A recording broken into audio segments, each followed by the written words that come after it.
जयेश जी चावल के बहुत बड़े व्यापारी हैं। आसपास के गांव में उनका काफी नाम है। बड़ी ही मेहनत और लगन से उन्होंने जीवन में बहुत कुछ हासिल किया। खेती तो उनकी केवल 10 बीघा ही है, लेकिन अपने चावल के इंपोर्ट एक्सपोर्ट के बिजनेस से उन्होंने अच्छा खासा पैसा कमा लिया। अच्छा मुनाफा हो रहा है बिजनेस में। हाँ पापा, और ऐसे ही होता रहा तो हम और आगे जाएंगे इस लाइन में। वैसे एक नया ऑर्डर आने वाला है। दूसरे राज्य का एक सेठ है जिसे 15 ट्रक चावल एक दिन में चाहिए। लेकिन भैया इसमें तो बहुत पैसे जाएंगे। हाँ, लेकिन मुनाफा भी उतना है। अगर डेली वो हमसे 15 ट्रक चावल लेगा तो हमें ज्यादा ग्राहक ढूंढने की जरूरत नहीं है। और रही बात चावल की, तो आसपास के जितने गांव हैं सब किसानों की फसल हम खरीद लेंगे। हाँ, ये बढ़िया रहेगा। चलो अब देर शाम हो गई है, घर चलते हैं, वरना तुम्हारी माँ फोन पर फोन करना शुरू कर देगी। दोनों बेटे और जयेश अपनी बड़ी सी कार में बैठकर घर आते हैं। वहीं सुगंधा जी के घर में त्योरियां चढ़ी रखी थी और सबके पहुंचते ही, आप लोगों को समय नहीं दिखता? इतनी देर हो गई है, ये नहीं कि समय से घर आ जाएं। अच्छा चलो अब जल्दी से हाथ मुंह धोकर आओ, खाना लगा देती हूँ। सभी कपड़े बदलकर हाथ मुंह धोकर खाने की टेबल पर आते हैं। सुगंधा खाना निकालते हुए ही पसीने से भीग जाती है। क्या हुआ सुगंधा जी, इतना पसीना आ रहा है आपको? कुछ नहीं जी, बस ऐसे ही। आप लोग सारा दिन गोदाम में रहते हैं, आपको कुछ पता नहीं। माँ के लिए सारा काम करके थक जाती हैं पापा, और इनका ब्लड प्रेशर हाई हो जाता है। माँ बैठ जाओ, मैं खाना लगाती हूँ। नैन्सी अपनी माँ को चेयर पर बिठाकर सभी को खाना सर्व करती है। बेटा रमन, अब शादी की उम्र हो गई है, शादी कर ले, मुझे भी थोड़ा आराम मिलेगा। लेकिन माँ। अरे तेरी माँ सही ही तो कह रही है, शादी कर लेगा, बहू आ जाएगी तो माँ को भी आराम मिलेगा और घर की रौनक बढ़ जाएगी। जैसा आप लोगों को ठीक लगे, अब मैं क्या ही कहूँ। ऐसे ही एक दिन जयेश जी का व्यापारी दोस्त उससे मिलने आता है। और कमलेश कैसे हो? बढ़िया जयेश, अपना बताओ। बड़े दिनों बाद देखे। वैसे काम धंधा कैसा चल रहा है? वो पास वाले खेतों के जो सारे चावल का कॉन्ट्रैक्ट तुम लेने वाले थे, उसका क्या हुआ? ऑल गुड है भाई, कॉन्ट्रैक्ट भी मिल गया और धंधा भी बढ़ गया। बस चिंता है तो अब बेटी की शादी की। एक बार ब्याह कर दूं बेटी का तो गंगा नहा लूं। अरे वाह, मैं भी बेटे की शादी के लिए लड़की देख रहा था भाई।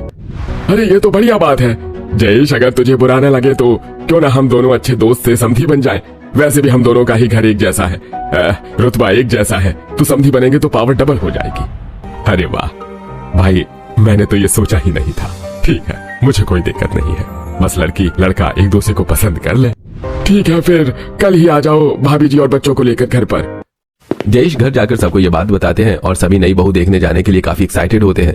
अगले दिन जयेश अपने परिवार के साथ माही को देखने कमलेश के घर जाते हैं। माही का जैसा नाम वैसी माही, कोमल गुलाब की पंखुड़ियों से भी नाजुक, सुंदर, सुशील और ईमानदार के साथ स्वाभिमानी गुणों से भरपूर।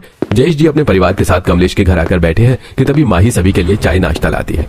अंकल जी नमस्ते, आंटी जी नमस्ते। माही सभी से हाथ जोड़कर नमस्ते करने के बाद सभी को चाय नाश्ता देती है। बेटा पढ़ाई तो पूरी हो गई है, आगे कोई शौक या सपना? जी अंकल जी, बिजनेस करना है, अगर आप लोग इजाजत देंगे तो, वरना मैं घर में भी खुश हूँ। क्या क्या बनाना आता है बेटा? जो आप कहें मैं सब बना सकती हूँ। माही के संस्कार उसकी बातों से झलक रहे थे। सभी को माही बहुत पसंद आती है और रिश्ता पक्का हो जाता है। भाई अब तो बस जल्दी से शादी की डेट निकलवा दो, अब तो हम बाराती जल्दी ही बारात लेकर आएंगे। और अपनी भाभी को साथ लेकर जाएंगे। ऐसे दिन बीतते हैं, माही और रमन की शादी की डेट भी फिक्स हो जाती है। शादी के कार्ड भी छपकर लोगों में बांट दिए जाते हैं। शादी को बस एक हफ्ता रह गया था। पापा, वो 15 ट्रक चावल के एक्सपोर्ट की बात कर रहा था ना मैं, वो अप्रूव हो गई है। लेकिन एक 32 ट्रक टायर के पीछे 15 लाख का खर्चा है और ऐसे 15 ट्रक चावल हमें रोज भेजने हैं। पेमेंट ऑनलाइन है। लेकिन भैया इसमें तो 2 करोड़ के ऊपर का खर्चा है, इतने पैसे कहाँ से आएंगे? अरे सरकार लोन देती है ना, हम 1 हफ्ते का लोन ले लेंगे और शॉर्ट टर्म में इंटरेस्ट भी 1% से कम का लगेगा और हमारा मुनाफा आधे से ज्यादा है, मतलब 2 करोड़ में 50% का प्रॉफिट। ऐसा है तो ठीक है बेटा, हम कल ही बैंक में प्रॉपर्टी के पेपर्स जमा करके लोन ले लेते हैं। जयेश और रमन बैंक से लोन लेकर अपने बिजनेस को बढ़ाने का सोचते हैं। जयेश, दीप और रमन रात भर जागकर 15 बड़ी ट्रक चावल का इंतजाम करते हैं और ट्रक्स में लोड करवाते हैं, जिसके बाद ट्रक को एक्सपोर्ट करके दूसरे स्टेट में भेज दिया जाता है। बड़ी बड़ी गाड़ियां फुली लोडेड, ड्राइवर जब गाड़ी चला रहा होता है तो बीच समंदर के रास्ते में उसे आगे कोहरे की वजह से कुछ दिखाई नहीं देता और वो मैप देखकर गाड़ी बढ़ाई जा रहा था। आगे पुल टूटा हुआ है ये उसे पता नहीं था, ना ही मैप में शो हो रहा था। अचानक से उसकी गाड़ी समंदर में जा गिरती है। ऐसे ही एक एक करके पूरी 15 गाड़ी समंदर में गिर जाती है। चावल से भरा ट्रक लोडेड होने के कारण समुद्र की गहराइयों में जा गिरता है, जहां बहुत ढूंढने के बाद भी न ट्रक मिलता है, ना ही वो 15 ड्राइवर। और अब जयेश जी और पूरा परिवार बहुत परेशान हो जाता है। अरे हम तो लुट गए, बर्बाद हो गए, कंगाल हो गए। अजी अब क्या होगा? हमारे ऊपर का कर्जा उतारने के लिए तो सब कुछ बेचना पड़ेगा। हमारे पास और कोई रास्ता भी तो नहीं है सुगंधा जी, अब यही आखिरी रास्ता है। जिसके बाद जयेश अपना घर घर में पड़े गहने सब कुछ बेचकर कर्जा चुका देता है और बैंक का लोन क्लियर कर देता है। अब उनके पास केवल उनका 10 बीघा खेत था, जहाँ खेती करके भी अपना गुजारा कर सकते हैं। पापा अब हम कहाँ रहेंगे? हमारे पास तो बस खेती बचा है, न पैसे है न घर है। कभी सोचा भी नहीं था कि इस तरह रातों रात अर्श से फर्श पर गिर पड़ेंगे। हम इतने ही गरीब नहीं हुए, अभी भी हमारे पास 10 बीघा खेत है। लाखों की कमाई नहीं, लेकिन खेतों में सुकून से अपना गुजारा तो गुजार ही लेंगे, चाहे कुछ भी हो जाए। जिसके बाद जयेश अपने परिवार के साथ अपने चावल के खेत में जाते हैं और वहां सभी मिलकर एक झोपड़ी तैयार करते हैं जिसमें वे लोग रहने लगते हैं। वहीं जब कमलेश को जयेश के बिजनेस लॉस के बारे में पता चलता है तो वो तिलमिलाया हुआ अपने परिवार के साथ जयेश को ढूंढते हुए उनके खेतों में आता है। अरे तो यहाँ मुंह छुपाकर रह रही हो फटीचर भिखारी। अरे भाई ऐसे कैसे बात कर रहे हो तुम? अरे गरीबों से ऐसे ही बात की जाती है। हमने तो बेटी की शादी बराबरी का घर देखकर तय की थी, लेकिन अब आप लोगों की हालत तो भिखारियों से भी कई गुजरी है। अब हम आपको अपनी बेटी नहीं दे सकते। ऐसा मत कहिए समधन जी, परसों शादी है, आज आप रिश्ता तोड़ रहे हैं। समाज में हमारी कितनी बेइज्जती होगी। बेइज्जती उनकी होती है जिनकी कोई इज्जत हो, और आप लोगों का बिजनेस डूबने के बाद वैसे भी कोई इज्जत नहीं बची, और मैं कंगाल दमाद से मेरी बेटी की शादी नहीं कर सकता। जयेश और उसकी फैमिली के लाख मनाने के बावजूद भी लड़की के घर वाले नहीं मानते और माही खड़ी होकर सब कुछ देखे जा रही थी। चल बेटी। माँ मुझे रमन से ही शादी करनी है। अरे तू पागल हो गई है, इस कंगाल में क्या रखा है? शादी तय करते समय तो आपने नहीं पूछा कि बेटी तुझे ये रिश्ता मंजूर है या नहीं, तो अब ये मेरी मर्जी है। और वैसे भी कार्ड छप गए हैं, रिश्तेदारों को दोस्तों को सबको पता चल गया है कि परसों शादी है। आज आप शादी कैंसिल कर दो, ऐसा नहीं होता। घर वालों के लाख मनाने के बावजूद भी माही नहीं मानती और अपने जिद पर अड़ जाती है। पापा जी अब तो माही भी मान गई है, आप भी मान जाइए ना। अरे पता नहीं मेरी बेटी पर कौन सा जादू कर दिया है। माही तू शादी तो कर रही है, लेकिन ये जान ले हम तेरी शादी के बाद तुझसे कोई रिश्ता नहीं रखेंगे। माही कुछ नहीं कहती, बस सबक के रह जाती है। 2 दिन बाद कमलेश जी के घर रमन बारात लेकर आता है और इज्जत को बचाने की खातिर कमलेश बेईमान से बेटी की शादी रमन से करा देते हैं। विदाई के समय बेटा तूने ये सही नहीं किया, जा तो रही है लेकिन अपने पापा की बात भूलना नहीं। जिसके बाद माही की विदाई होती है और वो विदा होकर रमन के साथ उसके चावल के खेतों के बीच में बनी झोपड़ी में आती है, जहाँ सास सुगंधा नई बहू का स्वागत करती है। खेतों में आस पड़ोस वाले भी नई बहू को देख रहे थे। अरे देखो तो नई बहू भी आ गई, तो चावल के खेतों के बीच बने ससुराल में। इन गरीबों की यही औकात है, क्या बहू के लिए एक कमरे का घर भी नहीं बनवा सकते थे? अरे बहू गरीबों का खून चूसती है, इन्होंने देखो अब उसी का नतीजा है। भाई ये तो हंसने वाली बात हो गई है। अमीर की बेटी आई चावल के खेतों के ससुराल में। सभी ठाके लगाकर हंसने लगते हैं और नई बहू का खूब मजाक बनाते हैं। अरे ओ बूढ़ी काकी काका, और कोई काम नहीं है क्या? दूसरों के घरों की पंचायत में लगे हो, जाओ भागो यहाँ से। बुढ़ापे में दिमाग सठिया गया है। देखो तो इस छोकरी को कैसे तेज कैंची किसी जुबान चला रही है। हमने तो सही ही कहा, चावल के खेतों का भी ससुराल होता है क्या? अरे रखने खिलाने की औकात नहीं थी तो ब्याह नहीं करना था। मैं रिक्वेस्ट करती हूँ कि आप लोग यहाँ से दफा हो जाइए, वरना मजबूरन हमें वो करने पर मजबूर होना पड़ेगा जो हम नहीं करना चाहते। जिसके बाद सभी मुंह बनाकर वहाँ से चले जाते हैं। माफ कर देना बहू, हमारी वजह से तुझे इतनी दिक्कतों का सामना करना पड़ रहा है। कोई बात नहीं माँ जी, अब घर मेरा है तो इस सारी समस्या से लड़ना भी तो मुझे ही होगा। नैन्सी थाली में कुमकुम घोल कर लाती है।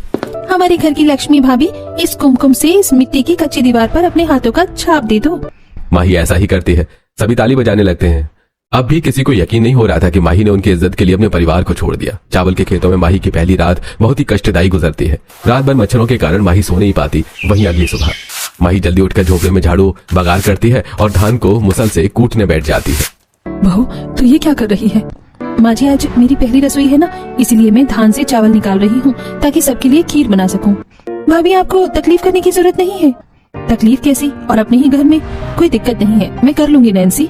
जिसके बाद माही बाहर खेतों में बंधी गाय का दूध लेकर आती है और फिर मिट्टी का चूल्हा बनाकर उसमें पतीला रखकर दूध डालकर उसमें चावल पकाती है और चावल की खीर तैयार करती है और सभी को परोसती है। पापा जी कैसी बनी है खीर? बहुत स्वादिष्ट है बहू, तुमने इतने कम में ही स्वादिष्ट खीर बना दी है।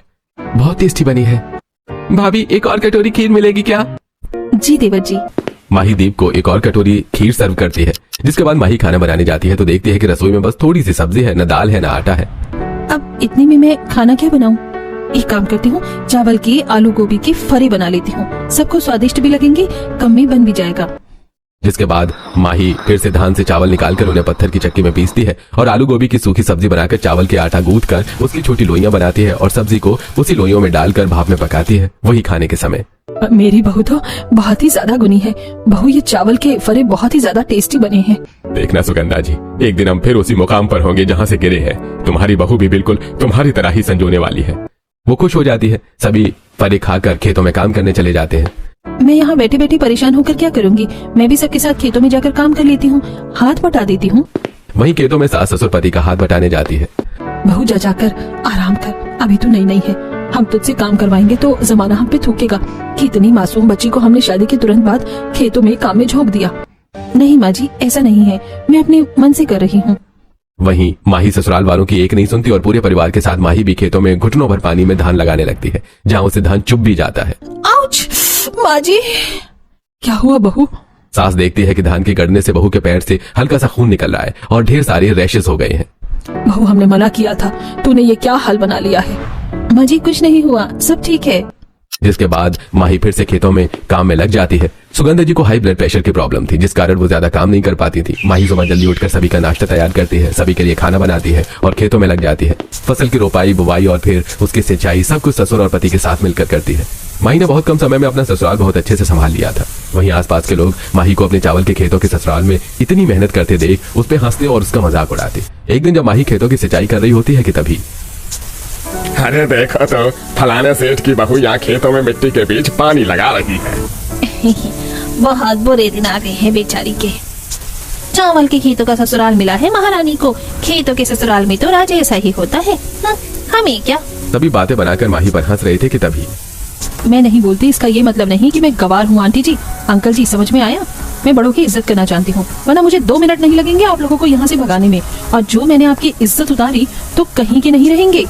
माही की तेज तर्रार धमकी से गांव के लोग डर जाते हैं और खेतों के आसपास से चले जाते हैं और अपना काम करने लगते हैं। वहीं शाम में बहू, बहुत दिन हो गए हैं, घर में ढंग की सब्जी नहीं बनी, मैं बाजार से सब्जी लेकर आता हूँ।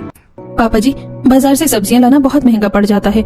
आखिर कब तक बाजार से सब्जी आएंगी? हमारा इतना बड़ा खेत है, क्यों ना हम एक किनारे सब्जी बो दें, खाने के लिए भी हो जाएगा, बेचने के लिए भी। वैसे भी पापा, बाजार में तो सब्जियों के दाम आसमान चढ़ रहे हैं। ये आइडिया बढ़िया रहेगा। फिर कल ही मैं और माही जाकर सब्जी के बीज ले आएंगे। शाम में माही सभी को आलू की तरीदार सब्जी बनाकर खिलाती है। वहीं अगले दिन सुबह माही घर का सारा काम करके रमन के साथ बाजार सब्जी के बीज लेने चली जाती है। और जब वो अपने पति के साथ बाजार से बीज लेकर लौट रही होती है कि तभी एक बड़ी सी कार उसके सामने आकर रुकती है और उसमें से माही के फ्रेंड कशिश निकलती है। कशिश आंखों से ब्रांडेड चश्मा बालों में चढ़ाते हुए। Oh my God, is this Miss माही?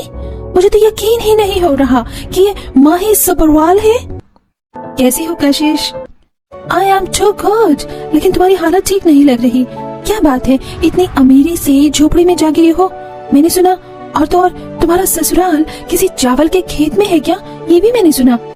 हाँ तो इतनी फटीचर हालत हो गई है तुम्हारी। I can't believe कि तुम माही हो और ये गरीब तुम्हारा पति है। ये लो, कुछ पैसे लो, शाम का खाना खा लेना। कशिश माही की खूब इंसल्ट करके वहाँ से चली जाने लगती है।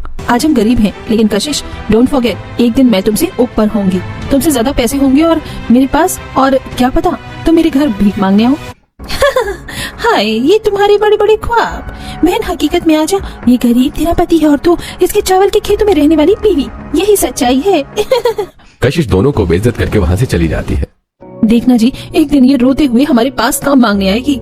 हाँ, वो तो सब ठीक है, लेकिन शांत हो जाओ, गुस्सा मत करो, सब ठीक है। जिसके बाद माही शांत हो जाती है और दोनों घर जाते हैं। माही और रमन मिलकर खेतों में एक तरफ सब्जी के बीज बो देते हैं और रोज उन्हें पानी देते हैं, उनकी सिंचाई करते हैं। धीरे धीरे सब्जी के पौधे बड़े होने लगते हैं। ढेर सारी देखरेख के कारण अच्छी सब्जियां उगती हैं, जिस कारण अब माही घर में रोजाना बढ़िया बढ़िया सब्जी बनाकर सबको खिलाती है और घर वाले बहुत खुश होते हैं। बहू, तेरे कारण देख हमें कितना बढ़िया सब्जी खाने को मिल रहा है। अगर तूने दिमाग लगाकर सब्जियां नहीं उगाई होती तो ये कभी भी मुमकिन नहीं था। पापा जी, खेतों में हरी मटर बहुत अच्छी उगी है। आज तो मैं सबके लिए मटर पनीर बनाऊंगी। माही बाहर बंधी गाय का दूध निकाल कर लाती है और उसे फाड़ कर पनीर बनाती है और खेतों से मटर तोड़ कर लाती है। उसे छीलती है और सब्जी का तड़का देकर सारे मसाले डालकर मटर पनीर तैयार करती है। साथ में धान को कूट कर चावल निकाल कर उसे चक्की पर पीस कर चावल का आटा तैयार करती है और उसी चावल के आटे को पूरी बनाती है। वाह बहू, क्या खाना बना है, मजा आ गया। भाभी, मन तो कर रहा है कि खाने के साथ उंगलियां खा जाऊं, इतना स्वाद है खाने में। सभी खाना खाते हैं और बहू की खूब तारीफ करते हैं। अब आए दिन बहू खेतों में बढ़िया सब्जी उगाती है और जयेश और दीप उन सब्जियों को मंडी में बेच आते हैं, जिससे उन्हें कुछ पैसे मिल जाते हैं। साथ ही वो इतनी सब्जी बचा लेते हैं जिससे घर वालों का गुजारा हो जाए। वहीं दूसरी तरफ चावल की फसल भी तैयार हो जाती है। माही रोज सुबह जल्दी उठकर घर का सारा काम निपटाकर चावल की फसल की कटाई में पति, ससुर और देवर की मदद करती है और जल्दी जल्दी सबसे पहले धान कटवा लेती है। अरे देखो तो, पहले तो बस बहू को चावल के खेतों का ससुराल मिला था, अब तो चावल की कटाई भी इसी के जिम्मे। अरे खुद वैसी है जो इतना कर रही है, वरना आराम से किसी अमीर घर में राज करती। ये बातें माही सुन लेती है और भड़क जाती है।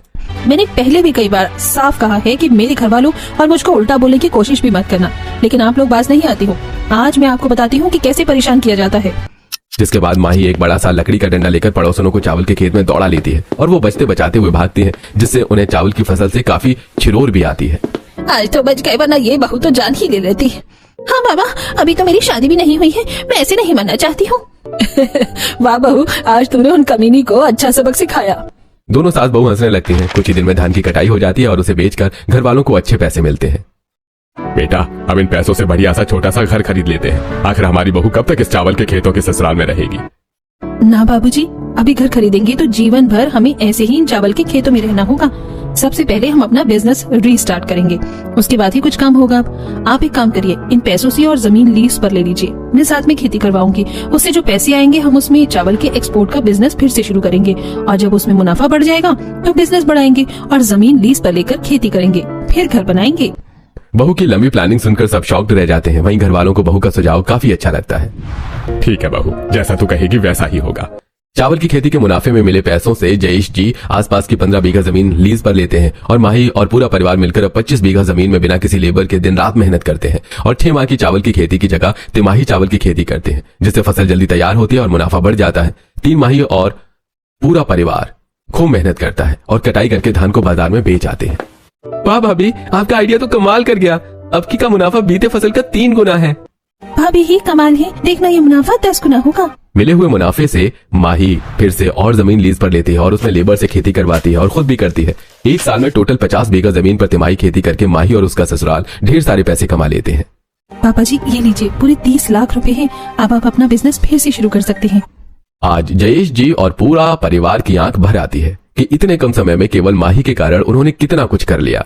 जयेश जी 30 लाख रुपए से अपना डूबा हुआ बिजनेस फिर से शुरू करते हैं और आसपास के गांव से सस्ते दाम में चावल खरीदकर एक्सपोर्ट करना शुरू करते हैं। साथ ही 50 बीघा लीज पर ली हुई जमीन पर माही मजदूरों से खेती करवाती है। एक तरफ चावल की तिमाही खेती और दूसरी तरफ एक्सपोर्ट का काम। माही दोनों ही काम अपनी देखरेख में कर रही थी, जिस कारण मुनाफा बढ़ता जाता है और मानो चावल के खेत में रहने वाले ससुराल वालों पर लक्ष्मी माँ धन की वर्षा कर देती है और बिजनेस शुरू करने के 6 महीने में ही सारा पैसा रिकवर हो जाता है और मुनाफा 10 गुना से बढ़ जाता है।